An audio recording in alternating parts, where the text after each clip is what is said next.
एबे बाध्यतामूलक करागला वंदे मातरम को यार गायन किंबा वादन को बाध्यतामूलक करा जायछि। यार मोट अवधि रहिबो 3 मिनिट 10 सेकेंड यह निर्धारण करा जायछि। एही समय उपस्थित जनता छिड़ा हेबा भी जरूरी एनी केंद्र सरकार आदेशनामा जारी करिसंते। एही नियम राष्ट्रीय ध्वजा उत्तोलन कार्यक्रम रे राष्ट्रपतिंकर आगमन राष्ट्रपतिंकर अभिभाषण किंबा देश उद्देश्य संबोधनर पूर्वरु किंबा परे लागू हेबो। एसत राज्यपाल आगमन तांको अभिभाषण आगरू किंबा परे मध्य एही निर्धारित अवधि एवं नियमर अनुपालन जरूरी। राष्ट्रीय गीतर सम्मान एवं एहार प्रस्तुति रे एक समानता आनिबा पई एही नियम सुनिश्चित करिबो बोली कुहा जाउछि। एबे समस्त सरकारी कार्यक्रम रे निर्धारित समय सीमा भितरे वंदे मातरम रो गायन किंबा वादन करा जिवो। तेबे सिनेमा हॉल को एही नियमरु बाहर को रखा जाइछि। सिनेमा हॉल रे फिल्म आरंभ हेबा आगरू वंदे मातरम बजाइबा किंबा एही समय छिड़ा हेबा बाध्यतामूलक नुहे। बंकिम चंद्र चटर्जी 7 नवेम्बर 1875 रे प्रथम थर पई बंग दर्शन पत्रिका रे वंदे मातरम लिखिथिले। 1882 रे यह आनंद मठरे प्रकाशित होइतिला।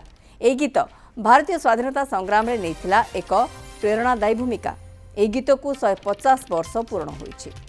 तेबे काहेकि एभली एक गाइडलाइन आनिछंती केंद्र सरकार एथिमे केतेगुडी कारण को दर्शा जाउछि। नंबर 1 होउछि जातीय संगीत एवं राष्ट्रगीत सम्मान रे समानता आनिबा उद्देश्य रे एही नुआ गाइडलाइन आनिछंती केंद्र सरकार। नंबर 2 देशव्यापी राष्ट्रगीत वंदे मातरम प्रति सम्मानबोध रक्षा उद्देश्य रे एही गाइडलाइन अना जाइछि। नंबर 3 होउछि बंकिम चंद्रक आनंद मठ पुस्तक रे स्थान पाइथिला वंदे मातरम गीत जहाँकि एबे 150 वर्ष पूर्ति करिछि। 1875 रे प्रकाश पाइथिला बंकिम चंद्रकर आनंद मठ। नंबर 4 को जदि आसीबा तेबे स्वाधीनता आंदोलन समय रे वंदे मातरम देशवासी को एकाठी करिवार मंत्र भली काम करथिला आउ एहार स्मृति रक्षा करे वंदे मातरम। नंबर 5 एही वर्ष गणतंत्र दिवस परेड रे वंदे मातरम थीम रे एक प्रज्ञापन मेढ़ भी स्थान पाइथिला। नंबर 6 जो पॉइंट्स रे आपको बुझू नंबर 6 होउची वंदे मातरम 150 वर्ष अवसर रे गत वर्ष शीत अधिवेशन रे केंद्र सरकार वंदे मातरम उपरे एक स्वतंत्र चर्चा संसद रे रखिथिले। लोकसभा एवं राज्यसभा रे एही समय रे भीषण वितर्क भी देखा पे मिलथिला। नंबर 7 वंदे मातरम रो पूरा गीतरो किछि भाग 1937 रे काटी दिया जाइथिला। एबे पूरा संगीत पुनः प्रतिष्ठा करबा उद्देश्य रे ए नुआ गाइडलाइन अना जाइछि। एथरे समस्त 6 जाक पदर गायन पाई व्यवस्था करा जाइछि। 8 नंबर को जदि आसीबा तेबे स्कूल गुडी करे वंदे मातरम गान को बाध्यतामूलक करबा द्वारा छात्र छात्री मानक मध्यरे देशात्मबोधकता वृद्धि पाइबो। नंबर 9 हेउछि द्वंद्व दूर करबा मध्य आउ एक उद्देश्य। जेतेबेले जातीय संगीत एवं राष्ट्रगीत उभय बोला जिबार थिबो तेबे राष्ट्रगीत वंदे मातरम प्रथमे गायन पाई व्यवस्था करा जाइछि जहाँकि द्वंद्व को दूर करिबो।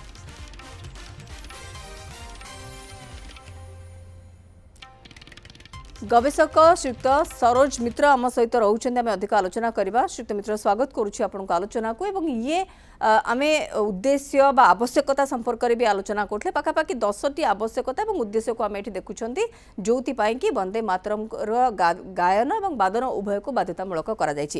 ये पदक्षेप को आपण केमिति देखुछंती? पूर्व दिन मानकर जो द्वंद्व रहितला ताहा दूर होई जिबार केते संभावना?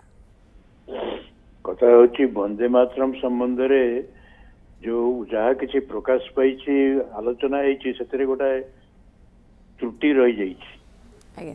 से त्रुटिटा हूँ समस्त कथा कहगला बंकिम चंद्र कथा अरविंद कथा कहुई अरविंद कथा कही ये गोटे ये त्रुटि माने जो द्वंद्व है से द्वंद्व दूर कथा हूँ वंदे मातरम यहाँ बंकिम चंद्र चटर्जी लिखिं 1875 मसीह किंतु ता पूर्वरु एटा मंत्र थिला। एटा अरविंद कहउचंती एटा गोटे पुरातन मंत्र एटा लोप पाई जाइथिला गोटे घटना से कहउचंती एटा वंदे मातरम पत्रिका रे इंग्रजी रे बाहर करथिले सेतरे 1908 मसिया रे प्रकाश पाइछि एवं अमरावती मध्य ये महाराष्ट्र रो अमरावती ठारे ये अरविंद या पर गोटे भाषण देले सेतिरे से कहउचंती जे गोटे पुरातन मंत्र होची वंदे मातरम। यही मंत्रटा प्रथमे विंध्याचल सन्यासी माने से माने एको बाहर करदे गोटे तांकर जो आनुष्ठानिकता अच्छी यज्ञ करवा कि कौन करवा ये सब करुले से जड़े चेला ता ना भी देइछन्ति नवकिशन सी ग्रामांचल जाकर प्रचार कला जे प्रकार विराट गोटे कौन हेबाकू जाऊँगी से मंत्र को से निर्गत कर पार्लेनी तापर 1897 मसीह भूमिकंप है से भूमिकंप बेले विंध्याचल सन्यासी मैंने गोटे मनीषर शब्द शुणिले से जानले जे वर्तमान समय जाइए तो बाहर करदे से अरविंद कहते एटा मंत्र एटा संगीत नुहे गोटाए मंत्र मंत्र को तुम चेंज करी परिबनी एमेंड करी परिबनी सेतरे किसी संशोधन करी परिबनी गोटा मंत्र द्रष्टा जी तारी पाखु सेटा आसे ये हला ताकर मूल लक्ष्य 1875 मसीह वंदे मातरम लिखिले बंकिम चटर्जी किंतु प्रकाश कले वंदे मातरम ये जो आनंद मठ उपन्यास से 1882 मसीह बंगदर्शन पत्रिकार से धारावाहिक भाव उपन्यास बाहर से वंदे मातरम रहा किंतु बंकिम चटर्जी जानी जे ये गोटाए किसी या द्वारा चांचल्य सृष्टि हम से बड़ झील को कही देखू किसी दिन पर ये कौन कर सारा देश को केमती चारियारे समस्त भीतर शिहरण खेलदेव बंकिम चटर्जी मृत्यु होगला तापर 1897 मसीह रवीन्द्रनाथ ठाकुर कलिकता कांग्रेस अधिवेशन रे गीतटा को निजे स्वर संयोजना देकर वंदे मातरम गाइले गाई सारिया पर से कहले जे एटा मु गोटे गीत भावी किंतु गाइबा पर तो देखा जाउछि मो निज शरीर रे विद्युत संचार है भलिया मन यही प्रकार है तापर 1905 मसीह जिते बंगभंग विरोधी आंदोलन आरंभ है कलिकता से वंदे मातरम कहवा पर से वंदे मातरम चारिआडे व्यापी चलीगला माने वंदे मातरम को कहीं प्रचार करना जनक तुंड आउ जनक तुंड को चली यार कारण हूँ गोटे मंत्र शक्ति ता भितर काम कर यही प्रकार भाव जो चलला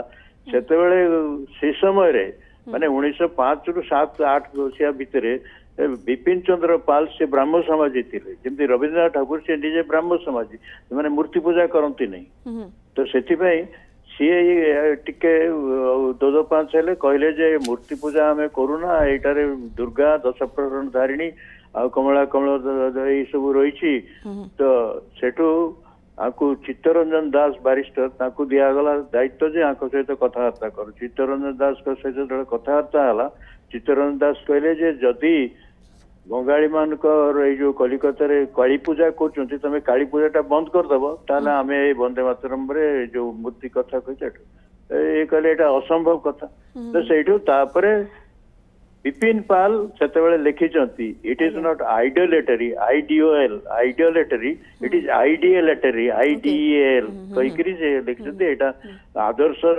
पूजा एटा कौन मूर्ति पूजा नुहे ये होकर से समाधान हो गला ये वंदे मातरम 1920 पर्यंत वंदे मातरम ठीक चली धीरे धीरे जितेबले खिलाफत आंदोलन आरंभ है गांधीजी जिते समर्थन कले से उल्टा हो गला जे मुसलमान मैंने भाविले जे आमर किसी बार्गेनिंग कैपेसिटी अच्छी बोली आम पछरे मैंने दाउछन से गोटे गोटे शर्त आरंभ करे करू करू 1937 मसीह जिन्ना लिखिले चिठी से सब अच्छी माने ये किंतु कथा हूँ वंदे मातरम टा को जो भली भाव लेखा जाइए बंकिम चंद्र चटर्जी सेटा को से मंत्रटा को ये अरविंद कहते वंदे मातरम ये जो शब्दटा यहाँ गोटे मंत्र किंतु सर जदि वंदे मातरम गोटे मंत्र आप कहले कि किसी निर्दिष्ट साधु सन्यासी से समय उच्चारण करुले केवल एथरे कौन परिवर्तन अना जाई पारिबो नाही किंतु ये बोध हुए से समय एते व्याप्त नथिला गोटे पर्टिकुलर से कम्युनिटी भितर सीमित थिला जदि आपण जो मंत्र कथा कहउछन्ती सेति पई परवर्ती समय आकु गोटे पोएट्री रे स्थान मिलिला किंतु जेहेतु यार उपस्थापन और जो समय ये समस्त सामना को अणागला से समय यार आवश्यकता और यार जो प्रेरणादायी आम कहते किसी शब्द ये व्याप्त है एमती किसी आम भाभी पारिबा कि कथा हूँ जो ये माने एटा को बुझिया गले आज्ञा टिके देखा पड़ो जे से समय कौन घटना हूँ हिंदू समाज भितर मूर्ति पूजा होता तो मूर्ति पूजा को लक्ष्य करी से दुर्गा हिसाब रे ताको आह्वान दौरान आमर मूर्ति पूजा रे कौन है ना गोटाए जोटा जो फाउंडेशन हूँ हिंदू अवधारणा सेटा हूँ मूर्ति हूँ ତା ଭିତରେ ପ୍ରାଣ ନାହିଁ, ପ୍ରାଣ ପ୍ରତିଷ୍ଠା କରାଯାଏ, ପ୍ରାଣ ପ୍ରତିଷ୍ଠା କରିକି ତାକୁ ଇଏ କରାଯାଏ। ଏଇ ଯୋଉ ଭାବନାଟା ଆକୁ ଲକ୍ଷ୍ୟ କରିକିରି ସେ କରୁଛନ୍ତି ଏବଂ ମନ୍ତ୍ର ଶକ୍ତି କାମ କରିବାକୁ ଆରମ୍ଭ କରିଛି। ଓକେ ଆଜ୍ଞା ସେଠି ମାନେ ଅନ୍ୟ କିଛି ଚାଲିବନି। ତାର କାରଣଟା ହଉଛି ଯେ ଏଇଟାକୁ ଯୋଉ ଭାବିଲେ ନା ମୁସଲମାନ ଖ୍ରୀଷ୍ଟିଆନ ଆକୁ ହୁସ୍ କରିବା ପାଇଁ ଆକୁ ଆଣିବା ପାଇଁ କରାଯାଉଛି, ସେଇଟା ଲେଖା ହେଇନି ବନ୍ଦେ ମାତରମ୍। ବନ୍ଦେ ମାତରମରେ ଯୋଉ ମନ୍ତ୍ର ଶକ୍ତି, ଯେମିତି ଆମେ ଗାୟତ୍ରୀ ମନ୍ତ୍ର ଆଉ ଚେଞ୍ଜ କରିପାରିବାନି, କାହିଁକିନା ସେ ଦ୍ରଷ୍ଟା ଯାହା ପାଖକୁ ଆସିଛି ସେଇ ଏଇଟା ଦେଇଛି। ଇଏ ହଉଛି ତାର ଘଟଣା ଏବଂ ଯୋଉଥିପାଇଁ ଏଇଟା ସେ ସମୟରେ ଇଗ୍ନୋର କରିବା ଏଇଟା ଠିକ ହେଇନି। ଯୋଉ କୁହାଯାଉଛି ଯେ ବନ୍ଦେ ମାତରମ୍ କିଛି ଅଂଶ କାଟି ଦିଆଯିବ, କିଛି ଅଂଶ କାଟିଦେଲେ ତାର ରହିଲା କଣଟା? କଥାଟା ହଉଛି ଏଇଟା ଏଥିପାଇଁ ଯୋଉ କୁହାଯାଇଥିଲା କି ପ୍ରଥମ 2ଟି ପଦ ଏବଂ ପରବର୍ତ୍ତୀ 4ଟି ପଦ ତା ପରବର୍ତ୍ତୀ ପଦକୁ ସେତିକି ନଥିଲା, ଏବଂ ବର୍ତ୍ତମାନ କିନ୍ତୁ 6ଟି ଯାକ ପଦକୁ ଆପଣ ଗାୟନ କିମ୍ବା ବାଦନକୁ ବାଧ୍ୟତାମୂଳକ କରାଗଲା। ଆଜ୍ଞା, ତ ସେ ବିଷୟ ସାର୍ ଟିକେ ଜାଣିବୁ। ଏଇଟା ଯୋଉ କରାଗଲା, ଏଇଟା ଏତେ ଦିନ ପରେ ଆପଣ ଭାରତ ମାତାକୁ ସେଥିରେ ଆହ୍ୱାନ କରାହଉଛି। ଭାରତ ମାତାକୁ ଦୁର୍ଗା ରୂପରେ ଶକ୍ତି ସ୍ୱରୂପଣୀ ହିସାବରେ ତାକୁ ଆହ୍ୱାନ କରାଯାଉଛି, ତାହେଲେ ସେଥିରୁ ଶକ୍ତି ନିର୍ଗତ ହବ। ଏଇଟା ହଉଛି ଆଧ୍ୟାତ୍ମିକ ଜିନିଷ। ତ ଏଇ ଆଧ୍ୟାତ୍ମିକ ଜିନିଷରେ ଏଥିରେ ଛେଡଛାଡ କରିବା, ଇଏ କାଟସଟ କରିବା, ମାନେ ଯେମିତି ଜମିଦାରୀ, ଯେ ତମେ କିଛି ନିଅ ଆମେ କିଛି ନେବା, ଦେଶ ସ୍ୱାଧୀନ ହେଇଯାଉ, ଭାରତ ପାକିସ୍ତାନ ବିଭାଜନ ହେଇଗଲା, ଏଟା ହେଇପାରିବନି। ଏଠି ବନ୍ଦେ ମାତରମରେ ଅଖଣ୍ଡ ଭାରତ ରହୁଛି, ଏଥିରେ ବିଭାଜନ ହେଇପାରିବନି। କାହିଁକିନା ସେତେବେଳେ ଅରବିନ୍ଦ ଏହାର ବିରୋଧ କରିଥିଲେ ଯେ ମୂର୍ତ୍ତି ପୂଜାରେ ଆମେ ଖଣ୍ଡିତା ମୂର୍ତ୍ତି ପୂଜା କରୁନା, ମୁଁ ଏଇଟାକୁ ଚିନ୍ମୟୀ ଦୁର୍ଗା ହିସାବରେ ପୂଜା କରେ, ସେଥିପାଇଁ ଭାରତର ବିଭାଜନ ହେଇପାରିବନି। ତ ସେଥିପାଇଁ ୟା ସହିତ ମାନେ ଏଇ ଯୋଉ ଦେଶ, ଯୋଉ ଜନଜାତି, ଯୋଉମାନଙ୍କ ସଭ୍ୟତା ଯାହା ଉପରେ ଭାରତ ବର୍ଷ ଦଣ୍ଡାୟମାନ ହେଇକି ଆଜି ପର୍ଯ୍ୟନ୍ତ ଚାଲି ଆସିଛି, ତାର ଗୋଟେ ପ୍ରତୀକ ରୂପରେ ବନ୍ଦେ ମାତରମ୍ ଆସିଲା। ସେଥିପାଇଁ ସେ ସମସ୍ତଙ୍କ ଭିତରେ ଏଇଟା ଆଣିଲା। ଆଉ ବର୍ତ୍ତମାନ ଯୋଉଟା ସରକାର କରୁଛନ୍ତି ଏଇଟା ଠିକ ଅଛି। ଏଇଟା ଯଦି ଠିକ ଭାବରେ କରାଯାଏ ଏବଂ ଧୀରେ ଧୀରେ, ତାହେଲେ ସେ ମନ୍ତ୍ର ଶକ୍ତି ପୁଣି କାମ କରିବ, ପୁଣି ଭାରତକୁ ମାନେ ତାର ଯୋଉ ସ୍ଥାନ ସେଇଟା ଦେଇପାରିବ। କାହିଁକିନା ଏଇଟା ଅନ୍ତରରୁ ବାହାରୁଛି, ଅନ୍ତରାତ୍ମା କଥା। ଏଠି କମ୍ପ୍ରମାଇଜ ର କ୍ୱେଶ୍ଚନ ଆସୁନି। बिल्कुल एवं सर या पर स्कूल गुड़िकर निश्चित भाव में जो बाध्यतामूलक पाने जानवे और 6टी जाक पद को गाइबे, निश्चित भाव में देशात्मबोधकता भाव आसो पिला भितर, ये गोटे भल कथा। किंतु ता सहित आहरी अनेक गुड़ी आम उद्देश्य भी ये देखुंट, जो सिनेमा हॉल रे भी मना करा जायछि कि सेठी बाध्यतामूलक करा जाय नाही। तेणु जो जगह गुड़िकर याकू न जदि बजा ही न जीव ताले कौन असुविधा हम? सिनेमा हॉल रे जदि लोकों बाध्यतामूलक नुहे जे वादन बा गायन करेंगे कि छिड़ा हे, ताले सबुठ भल कि न ही बजा जाऊ। ये निष्पत्ति को आपण केमती देखुछंती?